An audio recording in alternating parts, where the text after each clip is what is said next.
1, 2, 3, 4. Welcome back to Country and Coal Cans. I'm Logan, sitting in for Trucker Andy and Kyle. Me and Kyle are here in the Country and Coal Cans studio with our brand new podcasting equipment that we have. We're no longer doing it the lo-fi way, at least this week. But so hopefully we don't have any technical difficulties because I still am playing the role of producer. Be sure to give us 5 stars and great review. Link in the description if you want to leave us a voicemail, any questions, any comments, any music recommendations. We'd love to hear from you. That's the place to hit us. And then check out the website coalcanshatco.com for all hats and t-shirts. Andy, you're on the road, Midwest? Yes, Michigan. Michigan. Andy. Midwest Andy. Midwest Andy. I saw you were, weren't you like in Ohio earlier? I was. Yeah, me and Clint were talking about that, but that's off-topic conversation. We were like, where's Andy at? We were playing golf. First round for Clint, second round for me of the year. Andy, get this. You'll be able to relate to this. Kyle can now since he's jumped on the golf train, but we played so well on the front. I shot a 46, had like 4 pars, and then it fell apart on the back. I shot a 55 on the back and came in at a 101. It was terrible. Well, you know, it always happens. You'll just mash a drive, and then you'll just proceed then to, skull the shit out of your iron, and then the problem catch up. The problem for me wasn't my irons. My irons were dialed in. My short game was weirdly good, and I was putting out of my mind. It was getting off the tee box and not having to take a penalty stroke. Ooh. That was a problem. So what you're saying you were Scotty Scheffler ignoring the tee box. Basically, yeah, I was doing very well besides the tee box, but Andy, you know how it is when you get off the tee box and then you slice the hell out of it into the trees. Woods. Yeah. Yep. So basically what you're saying is how your season's going to end is you're going to be driving the green and then 7-putting. Pretty much, because nothing ever aligns all together. It's always, if the irons are dialed in, you can't get off the tee box. If you get off the tee box, you shank the approach shot. Yeah, just 40 yards away. Oh, let me lay up for a little chip. Oh shit, I'm gonna skull the hell out of this and send a bullet across the green. Yeah. then you get in that back and forth where you're trying to chip it, but you just go from one side of the green to the other multiple times. I'm 35 yards away. Let me pull out the putter. Now that like I'm in my 30s, I'm thinking about adopting a old man game. Oh, you should. A lot of bump and runs, bump and run it with a 6-iron from about 80 yards out when it's a flat fairway. It doesn't have to be pretty. I just want it to be effective. I want my score to look good. And it to be an honest score, not any of that, like, put me down for par bull crap that, we all know people who do that. Oh, I cheat like hell. I have the... Kyle. I cheat like hell. After last year, I bought the little illegal-ass club, the putter that's got like a 15-degree face on it. Oh, you mean chipper? The chipper? Yeah, I bought one. Are you going to use it on the golf trip this year? Absolutely. Oh, my God. God, that thing was like a cheat code when I played with Jeff. All the old guys use that. Yes. And then they want to talk shit to everybody because they're like, oh, you can't even do as good as us and our backs hurt. Like, I remember last year when me and Jeff and Jordan played, it was a par 5. I lined up like 70 degrees away from to play the fade. Yeah, play the slice, 70 degrees away from the fairway, sliced the hell out of it, but it was green, middle of the fairway. Pulled out the 6-iron, laid up. Jeff's like, hey, try this. I was like, oh, okay. Normally I skull the shit out of my chips, and it's like a bullet across the green. He was like, just putt it. Putted it, chipped right up there. Then I 3-putted and got a double bogey, but that's beside the point. I was like, wow, that thing's amazing. You're supposed to be able to do that with your wedges, right? Yeah, yes, but I I'm not that good. So, but that thing is a cheat code, man. All you do is putt, and there's a reason it's illegal. Yeah, but I'm not playing for money, and everybody else on that trip cheats when they do the little $5 buy-in. So why not join? Now, those guys cheat anyways because I've seen. Like, I'm not going to name names, right? There's no way that half of those guys are shooting pars. No way. No way. But, like, I'm not going to name names even though nobody would ever know who this guy is. But Randy. I was sitting there. Okay. Kyle names. But I saw him in the bunker, right? And it was one of those, it was in South Carolina at the beach. So it was like one of those really deep bunkers that you could only see, like, the top of somebody's head a little bit. Yeah. I see 1 shot, bunch of sand, no ball. 2 shots, bunch of sand, no ball. 3 shots, bunch of sand, no ball. Finally, I see the ball pop up with his hand, really grenade style, onto the green. I just start chuckling to myself. He comes up there and puts it in, and he goes, "All right, that's a bogey." I was like, "Okay." I will say put him down for bogey. As inconsistent, I've been practicing. I went to the driving range a month ago when we were at a wedding because there wasn't shit else to do in Maggie Valley. And I hit the ball really well. But Logan can attest. I am filthy out of a bunker. Kyle is like a savant out of the bunker. I am Makes filthy. no sense because we play at some of those courses in South Carolina. There are some difficult bunkers, Andy. And Kyle cannot. There will be days where he threw his driver off the tee box and he stuck it directly into the mud, standing straight up at the sun, and could not hit a shot all day. Couldn't hit a putt. But by God, if you put him in a bunker, the man was getting out. Oh, it would be a par 3. I'm aiming for that bunker. That's the only way I'm getting on the green. I'm aiming for it. It's the only chance.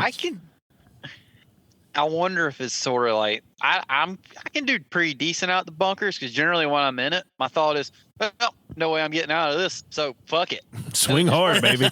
Swing hard. Because you're just not trying. Like this isn't happening. But that really so you just don't try. That really only helps when it's like a lot of sand in the bunker. And you know how these country courses where we're from. Oh, there's no sand. Where there's no sand. It's like it's concrete. It's concrete. Yeah. You can't do that there.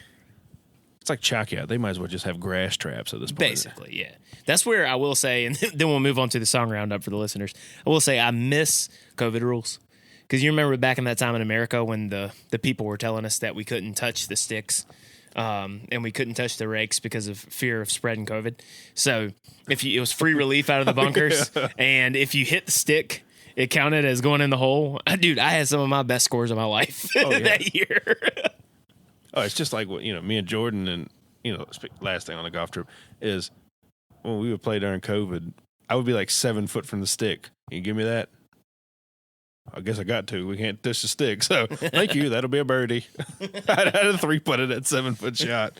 All right. Well, once again, Andy put together a list of 6 songs for us to do a 6-pack song roundup. And let's see here. Let's start off with a new one. It's the second release from an upcoming record from Koe Wetzel. The first one was damn near normal. We kind of were like, it sounds a little bit like it could fit in somewhat sonically with mainstream country radio.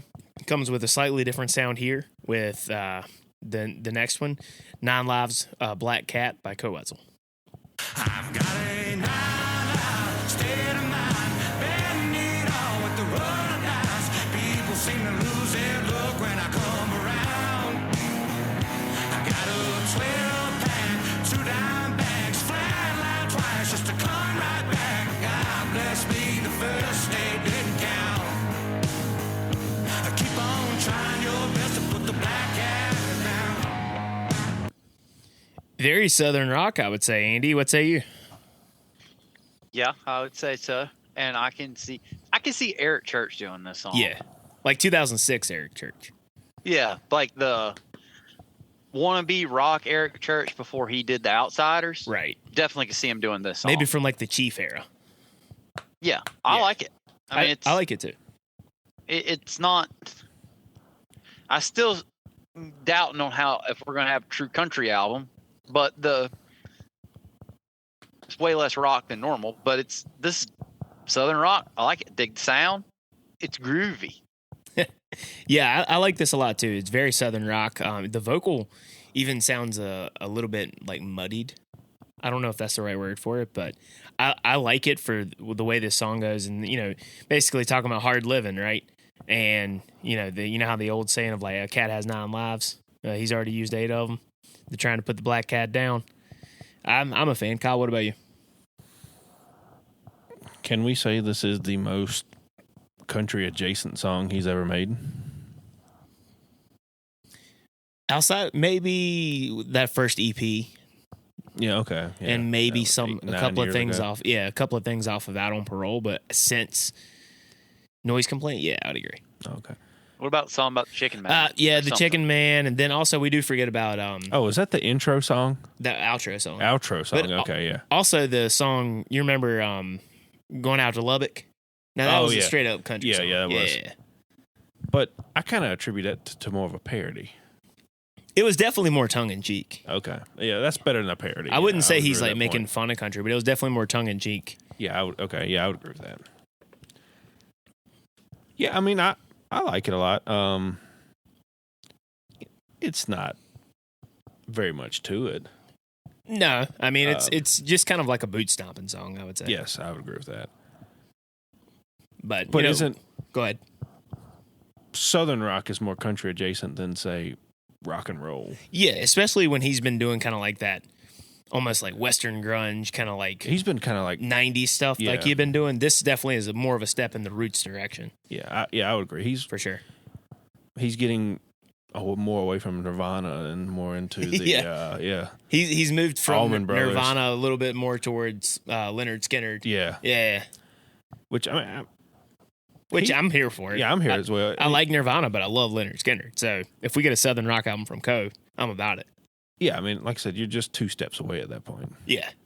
Because, I mean, even if you go back to a lot of those old Southern rock records, when they slowed it down for a ballad, it was downright country. Yes.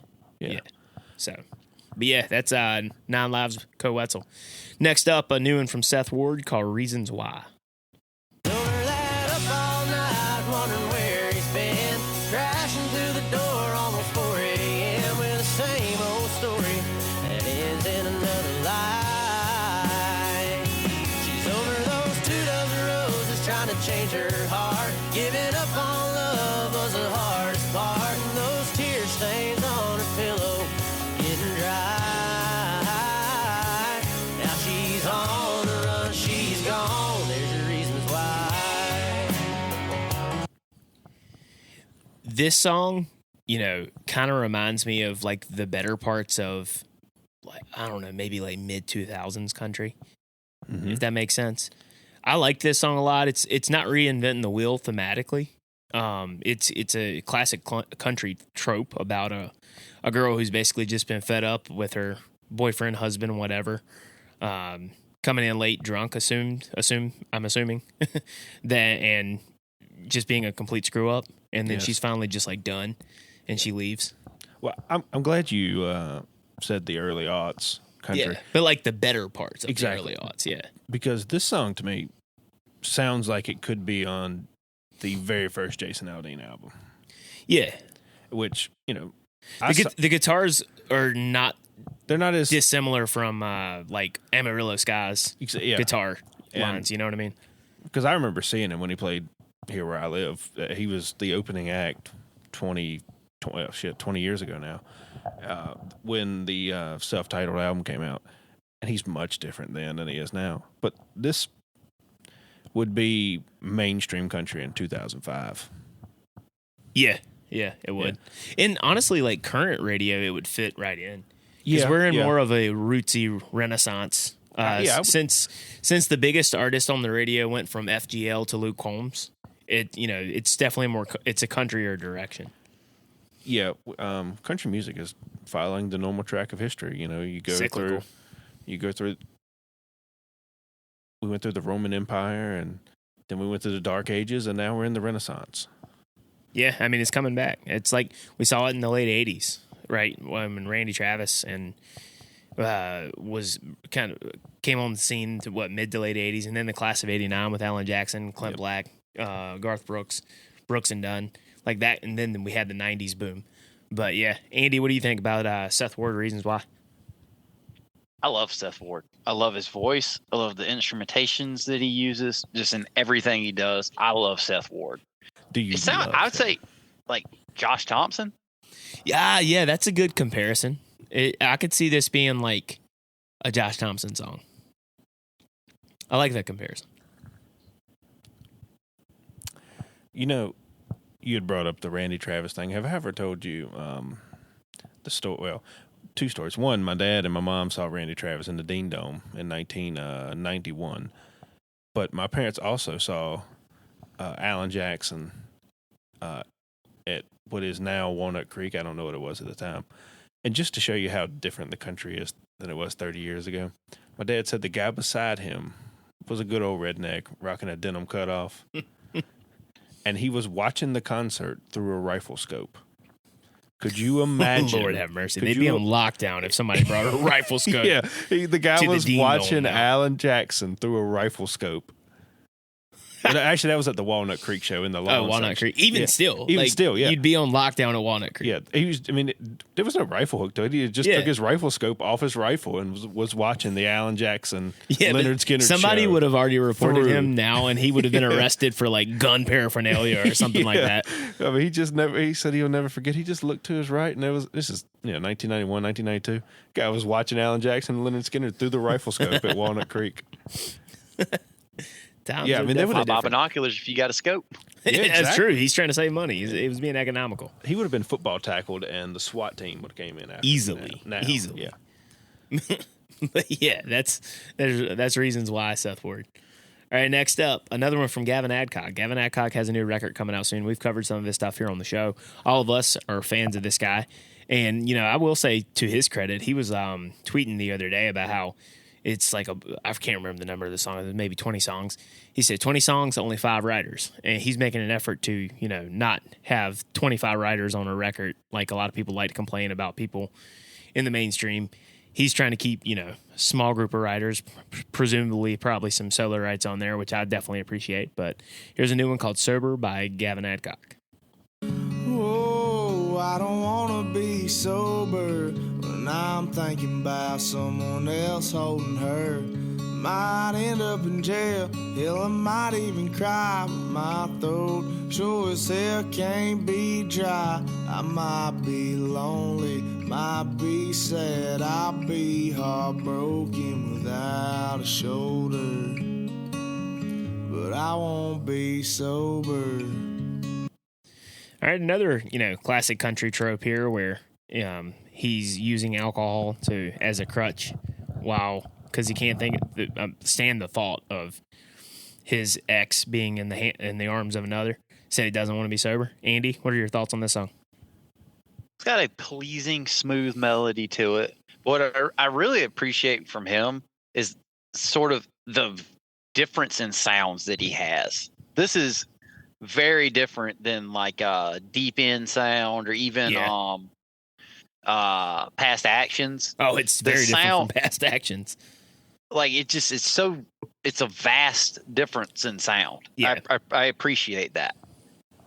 Yeah, no, I agree with that. With you on that. He definitely does kind of cross the spectrum a little bit sonically. I like this song a lot too. I will say I don't like it as much as I like Past Actions, but I have no complaints. This has definitely made my playlist since you sent it to us. Kyle, what about you? Well, Gavin, yeah, I would assume we're on first name basis, but he's been on just a massive. He's just been on a massive upward trajectory for me because Deep In was the TikTok song that I think kind of got him famous. I was a fan of it, but everything that he's done after that, I have just loved. I think there's one Old Country Road. That song I think is on this EP. I can't keep up with how they do this. This is a rant of mine. But his first song, Deep In, is probably my least favorite now. Past Actions is fantastic. This song is, we could add it to the Sad Boy summer playlist that we never actually finished. But, I mean, like I said, he's just been on a massive upward trajectory for me. I haven't found anything that I really don't like yet. Yeah, I'm with you on that. I'm ready for the new record. Andy, have you been following along with anything on Twitter about when? Because I've missed when that record's come out. Sometimes you pick up on that stuff when I don't. I think I did know, but I forgot. I saw it on Instagram. I can't remember, and I can't remember if it was him or somebody else. Right. Yeah. Either way, we'll look it up after the show. But yeah, Sober, Gavin Adcock. All right, next up, an absolute banger. Not to give anything away, but 49 Winchester with a brand new song called Yearning for You.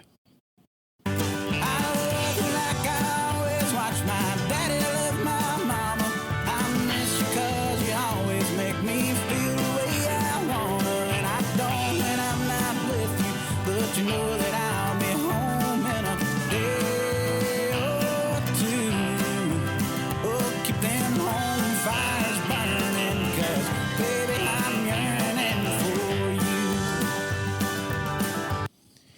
not to sound like a Whiskey Riff article, but these guys do not miss.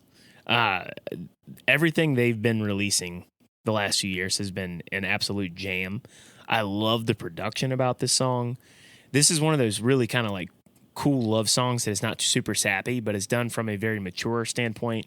And, you know, them being a touring band, them being on the road, and him thinking about it's Andy. It's similar, honestly, to like the sentiment behind like Russell County Line, being on the road but missing your significant other, and you know how much you want to be with them, even though you've got to go out on tour. And that line in the front of the chorus is absolute gold, where he's like, "I love you like I watched my daddy love my mama." That one was just it sucked me in immediately. Big fan of this. Andy, what about you? Is that banjo in there? Yes. That's what I like. I don't know how it's almost got like the rolling fast beat banjo in the back, but at times when he's singing, you don't hear it, but it's going the whole time. It's almost like his vocal and the speed of the band is almost like not in the same pace, but it meshes together really well. And it's just an interesting sound that's just simply fun to listen to. Yeah, like, dude, Isaac Gibson, his vocal is one of my favorite voices in country music right now. Well, you know, you had talked about the yearning at the verse, like my daddy loved my mama. I think the first verse is just as fantastic. You know, he's talking about the song is quintessentially a pure love song. Right. But it's I might look it up, but it's something like how the coffee in his hotel ain't nowhere near as good as the one you make at home. Right. And it's just like you said, the whole song is about being on the road, and you just miss every aspect of being at home, the little things. And two, this guy's voice is just top notch. Yeah, I have the verse right. I had to pull up. The coffee in my hotel ain't as good as yours at home. I'm always weak as water, and you always made yours strong. So I mean, you know, he's just like I said, you don't know what you miss till you don't have it. Exactly. And I think, you know, plus yearning, I think is a very Southern phrase, even though it's in English. It's an English word, but you know, it's a very Southern and phrase. It's kind of an old-timey word, but it fits well in a country song. And it also kind of fits with their like Appalachian roots. Yeah, you know, shout out Southwest Virginia. Yeah, because you know Appalachian English is fairly similar to older English than most other dialects in the United States. Right.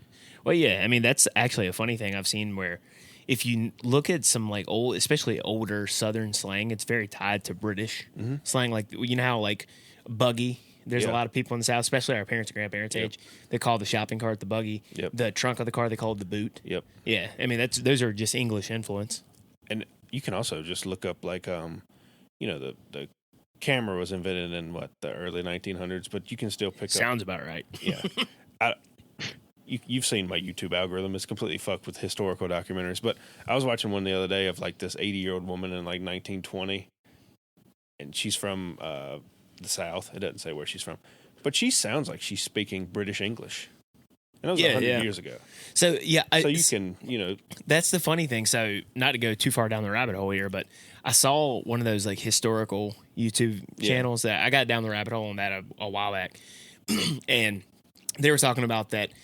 The unique thing about a Southern accent. So Southern accents are the closest thing to a British accent that America has. Yeah. And they said that you know how like the further you go into the deep South and the further you go away from the coast, the thicker the accent gets. Yep. So it's if you take a Southern accent and you speed it up, it sounds British. Mm-hmm. And then we were all about like, you know, ship travel back then. Yeah. So the further you went inland, and the less it changed. The less that people had talking to people on the coast. Yeah. It just got thicker and thicker. Yeah. And they were talking slower.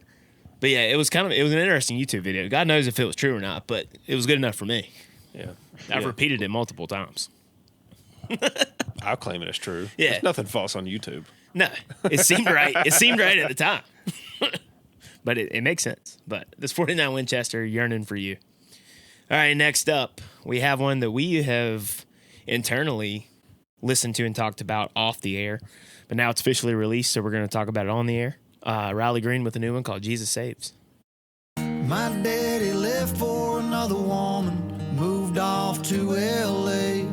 My mama fought hard against that cancer. She died when I was 8. I finished school, my country shipped me off to war. When I came home, my whole world didn't love me anymore. It's hard to see all that when you're driving by. So I just write down Jesus Saves, 'cause there ain't no way I could fit that on the sign. I can't fit that on the sign. All right, so I'm going to go out on a limb and say, in my opinion, this is Riley Green's best song he's ever written and released. Solo, right? We looked it up before we started recording. He wrote this one by himself. Like, this song has everything that modern country radio should sound like. Mm-hmm. Like, we've never really complained about the way Riley Green's music sounds, because especially compared to a lot in the mainstream, it's always sounded fantastic. Sometimes we've had a little bit of constructive criticism about the depth of the lyric. Or the sameness. Or just like, like if it wasn't for Boots, if it wasn't for Trucks being on the same EP, things like that. This is where he gets it right. Because this is a story song that has different differences in the chorus, but it's not only just differences in the chorus, but the like homeless man that he's narrating about is giving his story. But is each chorus, while they're different, it's going in a chronological order of just the bad things that have happened to this gentleman's life. Literally, this is bravo, 2 thumbs up for me. Riley Green, best song he's ever released. Kyle, what about you? If Truth Serum existed and we had Riley Green on the show and I could, give him a drink full of it, I would really love to know how much inspiration he took from Craig Morgan's Almost Home for the song. I see a lot of inspiration from it. I'm not calling it a ripoff. I'm saying it's definitely not a ripoff, but I mean it's like I agree. Craig Morgan doesn't own the rights to talking about homeless man, but I understand what you're saying. The inspiration of the idea, because that guy's just either passing out or slowly dying on a bridge in Craig Morgan's song, and he's just reminiscing on his life. I will say they're meeting very different homeless men than I've met. Yes. Most of the ones I've met have been cracked out on the street. Andy, you remember that one in college? He was rapping for us, and then he ends it with, yes, y'all, I just ball. And then he shoots a fake basketball, and he just backs away. And I was like, I will never forget this man. The one homeless man I met was in Austin, Texas, and he was taking a shit on the street. So, they're meeting very different homeless men than we have. These guys have, they're A1 people. That was my first thought when I heard it. I asked you, I said, Logan, did we listen to like a cut of this or something a couple months ago? I said, I listened to I swear I've heard this before. And you're like, yes, I sent it to you. I was like, okay, thank God. Because for a minute there, I was swearing I was dreaming. But back to the song. Yes, Logan, you are correct. This is the best song he's ever written. I would put it 1A and 1B with North on 21. I like North on 21 too. When he tells a story, he does a fantastic job. When I would have to go back and look at the song credits. When he lets other people either write his songs or influence what he should do, not his best. And it's not even that the songs themselves are bad then, it's just it feels very Nashville. Yes. Whereas like Riley was kind of a grassroots guy. Well, who played a lot in Alabama, and then he went around to the surrounding areas. Then he signed his record deal, similar to how Luke Combs did it. Yeah. But it's just whenever he writes by himself or he writes with some of his like friends before he was real famous, like Eric Dillon, he writes really good songs. But when it feels like when some of the machine gets a part of it, it does kind of saw off the edges. Yes. Yeah, and it's like, and they're not bad. It's just it just feels very radio ready. Yeah. I don't want to call it his like the first song I ever heard from him was "Wish Grandpa's Never Died."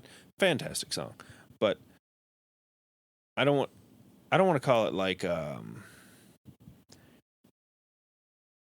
it's not rough cut lumber versus fine cut lumber, but it's more like That song was very checklisty compared to this. This has a story. Yes, it does. Yeah. But to be the first song I heard, I was like, wow, this guy's pretty good. Yeah.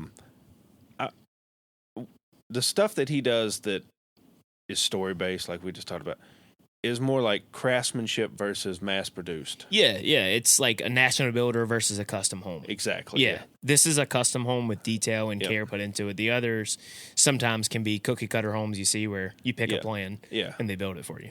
Yep. That would be my analogy. Yeah. All right, Andy, what say you? This song is fantastic through and through from every aspect. But what I want to know is just what the fuck is Riley Green doing? Like this is what he calls putting out an album. We have Atlantic City on here, which is a cover that he's already covered and released.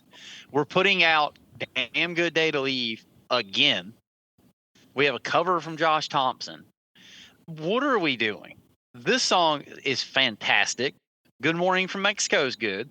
Good Morning Worst from Mexico Way is very good. Is worse. Worst Way is not good, yeah. It's like now, what are we doing? To be fair, we don't know that it's him and not the label.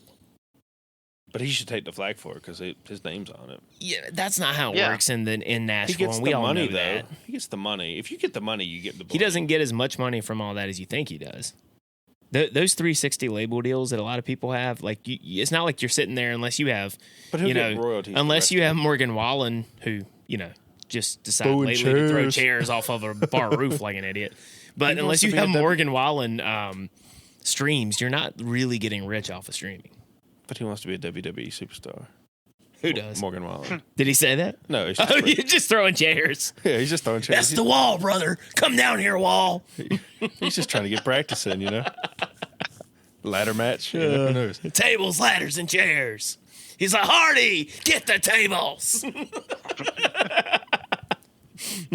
But yeah, no, I get your point though, Andy. Like you're putting, stuff he's already recorded before on here. I don't understand that. I think it's more just it's the modern era that we're in. Like, and we'll get to when we on another episode when we cover the ERNEST record. But the younger artists are having to go. You're releasing playlists to stay in the streaming. It's the way it is. We don't like it from an artistic standpoint, but it's business too. Oh, I've cross section between art and commerce. I have vented my frustration with this, and Riley Green's been mainly probably at the epicenter. We got an A-side, B-side. Okay, now we got an A-side, B-side, and two other singles that were part of another A-side, B-side single that he released, and now we're going to call that an EP, and then we're going to throw another cover on there, and it's going to be an LP. No, and then I would the say album like comes out and it's 10 songs, and you've already heard all of them. I have a little bit of a bone to pick with both of you about Riley Green. First, before I say that, I do want to point out, Andy, since you're zoomed in, Classic Art Carter is in the building right now. And when I threw out the obscure Hulk Hogan, the wall from WCW 2000 reference, he was dying laughing because Carter was probably thinking no one's going to know what that means. And he's right. But my bone to pick with both of you about Riley Green is this conversation comes up every single time we cover one of his songs, and the man just put out his best song he's ever put out. And instead of talking about the song in a vacuum, Andy's like, the song is fantastic. It's his best song, but 5 minutes of rant about something we've talked about 20 times. Let's just talk about the song that we all agree is good. But isn't that fair, It just makes But me it's so like, mad. I get it, but like we've talked about it 15 million times, man. But he can do so. But like this is just like what I've said before is like because before my point would have been like with Georgia Time, solo right, yeah, fantastic. He can just do so good. I agree, And then but he did so good this time, and you still wanted to bring up old wounds and throw salt into it and get salty, like get But he mad. did it again. Like, let's just talk. But then why didn't you put the whole EP on the playlist? You made the playlist. My fear for I think Andy made the playlist and put this song on there just so he could bitch about it. But you see, but no, I was nice to him. I put a fantastic Andy song. gave him 2 lines of compliments just to shit on him for 5 minutes after the fact. But we could. This was all planned. But He's if a I put planned Worst hater. Way on the playlist, I would have shit on him twice. that's fair. Like, this is just, I'm like, y'all are just, you're going in too hard. Like, this is the best song he's ever released. And you know what? Yeah, it's good. But. Now, Logan, I have a nascent fear in the back of my head. Okay.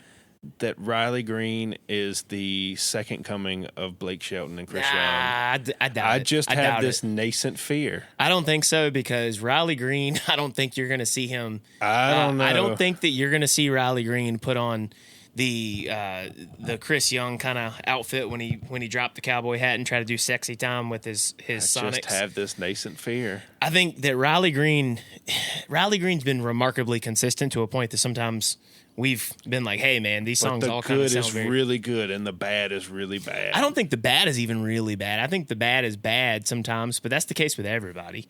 But it's just like, I think the bad is bad, but I think that like that YouTube clip that we sent Andy and told him to check it out from that guy, and Andy was like, I like the video.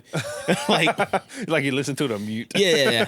Like that song is horrendous. I don't even remember Yes. the guy's name for us to even mention it right now. But that song was horrendous.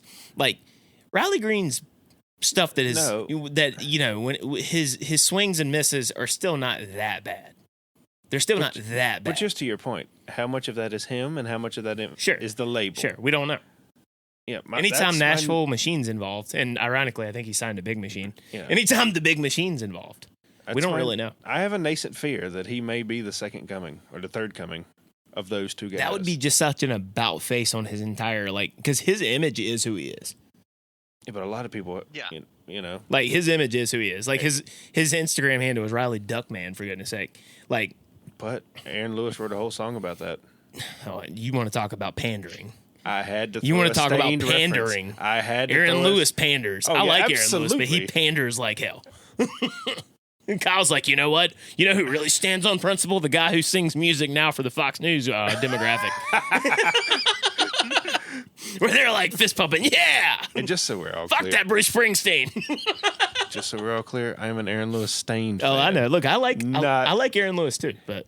Yeah, I'm not. Some of his new stuff is it is cringe music. I'm not gonna lie, it's very cringe. It's been a while since I could. That's not give a cringe. shit about Aaron Lewis. Classic Rock Carter, everyone. That's not a cringe song. It's a great song, Carter. I know. That's the last time I gave a shit about Aaron Lewis. Hey, they just released a new record last year on my birthday. Suck it, Carter. All right, well, Riley Green, Jesus Saves, best song of his career. Good job, Riley Green. We want more of that. Don't let Andy get you down with his tired tropes. TBD, 5 years from now. I'm a huge fan of Riley Green. I know you are. I know you are, but I'm pulling for the guy so hard. Andy, I know you personally, so I know how big of a Riley Green fan you are. But the people who only tune in to listen to Trucker Andy's viewpoints once a week for 30 minutes to an hour probably don't know that. That's what I'm saying. Like, I know you personally, so I know how much you and I listen to Riley Green and how much you like him. And but the listeners are probably like, Andy kind of hates Riley. He's just got it. He's entertaining. Like, He is. just on social media, he's entertaining. He can write fantastic songs. Yeah. He sounds great. I'm just pulling for him so hard. What? There you go. That's what you should have led with, man. Sometimes we need a Well, little it just needs to positivity. quit fucking me over. Sometimes we need a little positivity in this world, all right? Yeah. But Riley Green, Jesus Saves, great song. Like you said, Andy. All right. Next up, Morgan Wade, new one, Time to Love, Time to Kill.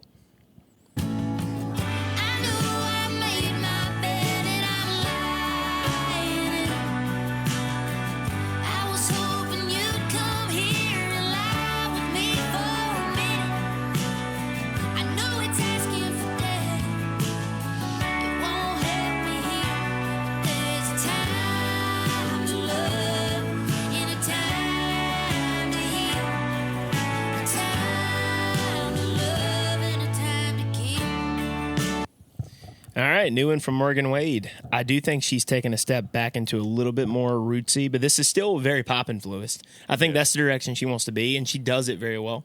But this is a little bit more in line with Wilder Days album than I would say the last record. Andy, what are your thoughts? Then we'll go to Kyle.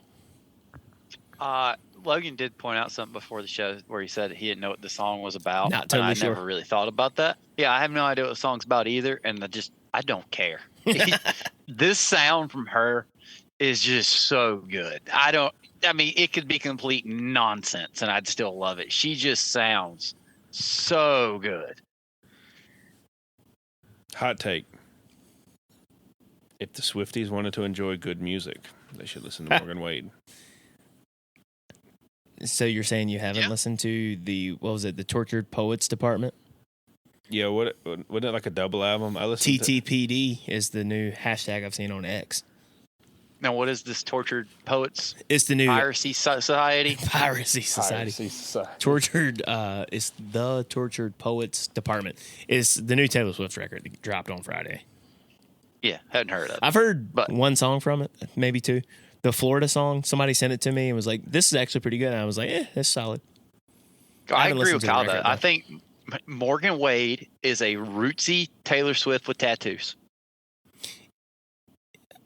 I don't know It if makes I agree good with. stuff. I don't know if I agree with that analogy, but I understand what you're saying. It's Taylor Swift that makes good music. I mean, they don't really have much in common over the last few records. Folklore, maybe, from Taylor Swift, but the last record that I listened to of Taylor Swift, I haven't listened to the new one. This is something our listeners need to understand about Andy and Kyle when they start giving commentary on pop artists. They love to give commentary and speak with authority on pop artists that they know two songs from.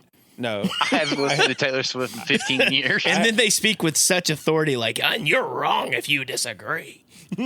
No, I have not listened to the new album, but on Twitter, a guy that I really respect who is in the music industry described Taylor Swift's new album as she's ran out of shit to say.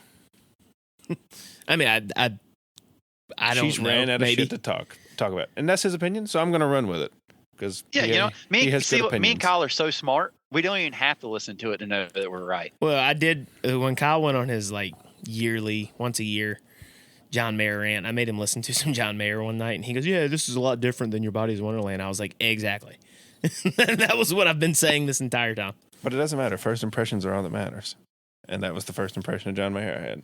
It'll never change. Man, Tyrese Halliburton, as a quick sidebar, has screwed me on 2 parlays tonight. Stay away from the NBA. When are you going to learn? I know. I stayed away. College basketball player prop parlays were awesome. Spoiled you. Because I know that sport very well. I'm trying it with the NBA, and I'm 0 for 4. Yeah, fuck the NBA. They don't give a shit.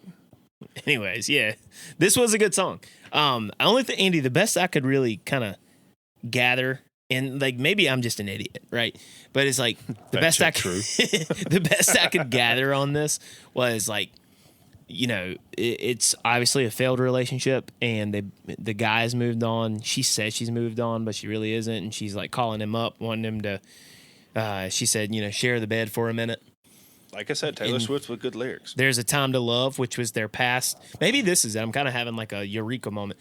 The Time to Love was back in the past when their relationship was good, but now she wants him to come over for a little time to kill. Does she want to kill him? I don't think literal. Yes, but who knows? Who knows? But it could TBD. be time. I think time to kill could also mean time to kill the what was of the past. The line, sure. She's made her bed and she's lying in it, accepting this is my fault and I'm accepting it, and it's time to kill the thoughts of things coming back around. The time to love's over, and it's time to kill, time to move on. Yeah, maybe. I can see that. It's just a well done Taylor Swift song, but better. Hot take. You can find me at CF Ricks on Twitter. I guarantee you there's no Hitman Ricks, no Swifties that listen to the show. But if they are, leave us a voicemail. Or better yet, if any of our listeners' wives play this clip for them and let them leave a voicemail yelling at Kyle, I'd love to hear it. We'll play it next week. I don't know why I just thought this. I saw a clip from a Taylor Swift show of people in the nosebleeds. There is no way I'm going to a concert sitting there.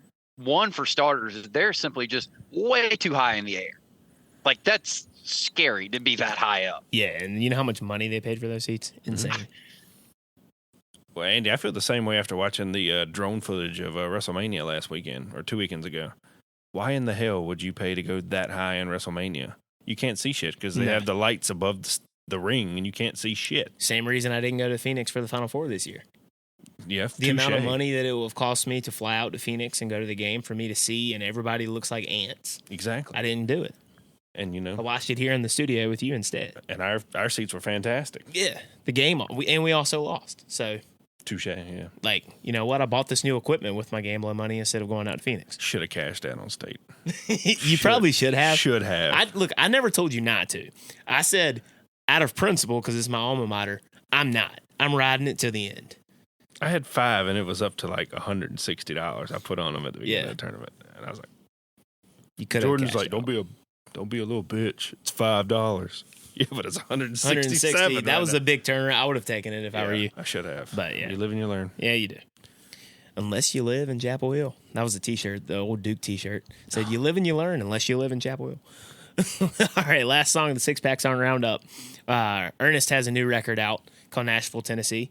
And then he has a collaboration with probably somebody who is on top of the mainstream country world right now, and Lainey Wilson, called What If I Could.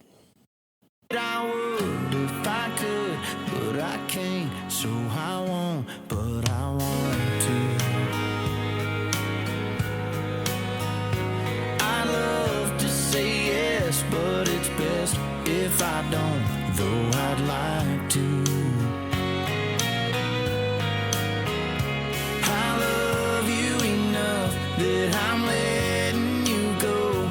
I love you so much that I'm telling you no. I would if I could, but I can't, so I won't, but I want to. This is what Ernest does very, very well. Is this, like, when Ernest leans really, really country, he pulls it off because he has a very, like, kind of like country crooning voice. Mm-hmm. And, you know, we didn't play the whole song, obviously, but when it gets to Lainey, him and Lainey harmonize really well. And this chorus is very 90s inspired, and I love every bit of it. You know, it's like, I would if I could, but I can't, so I won't, but I want to. Like, I love that wordplay. Reminiscent of 90s country, which me and Kyle are on the record big fans. Which means Andy hates it. Which means I'm curious to see what Andy... We're going to go to Andy last, but Kyle, what are your thoughts on this?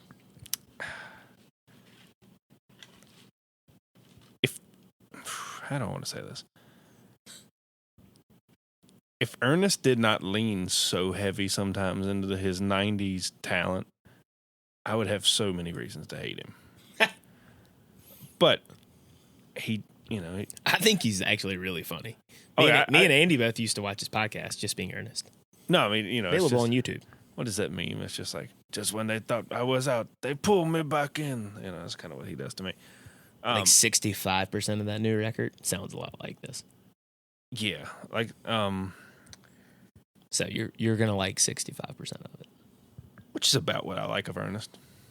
Well, Flower Shops was pretty much that entire record was just country. Yeah.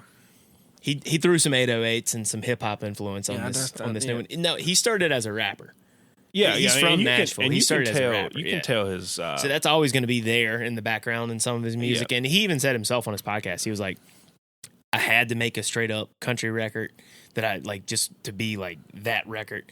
I did that with Flower Shops. He goes, and the people that came in loving that, he goes, they're probably not going to like some of the stuff on this new album. But, you know, it is what it is. Yeah, you never can appease everyone. You can't. But this sound, I'm here for it. All day, every day. Sign me up. Some of his other, like you said, maybe the other 35%. Nah, I said that out. I hit a skip. Yeah. But that's just me. I mean, you know, some people I'm may with like you it. on that. Like, I didn't really like the. Ooh, bless you. I didn't really like the collab he did with Morgan Wallen No. on this new record, but we'll get to that another episode. Yeah, the Morgan Wallen, like Broadway girl stuff that Morgan Wallen does for TikTok, shit pisses me off. It's like you can do And by TikTok, he means 2 weeks later when it makes it to Reels. Yes, I don't have TikTok. Yes, exactly. When it That's makes his it to walkout Reels and I song. see it. Yeah.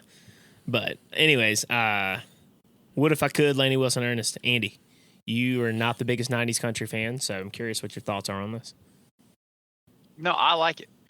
I like you said, I like the wordplay, and there's like the way he sings the chorus. It's like I didn't know he was a rapper, but it's got like the way he sings it. It's got like a cadency flowchart to it. Cadency flowchart. Why does that sound like something Like- Kamala Harris would say? It does. There's a Venn diagram. Here's the cadency, and here's the flowchart. School buses are yellow. it's got a flow to it though, and it just sounds good. And I like the word. I don't know. It reminds me of, I don't know what it say about the alcoholic. That's just like abstinence is his best because once I start, I can't quit. Right. It's the same premise, and I like it. Yeah. Do you relate personally to that line? No, Oh, okay.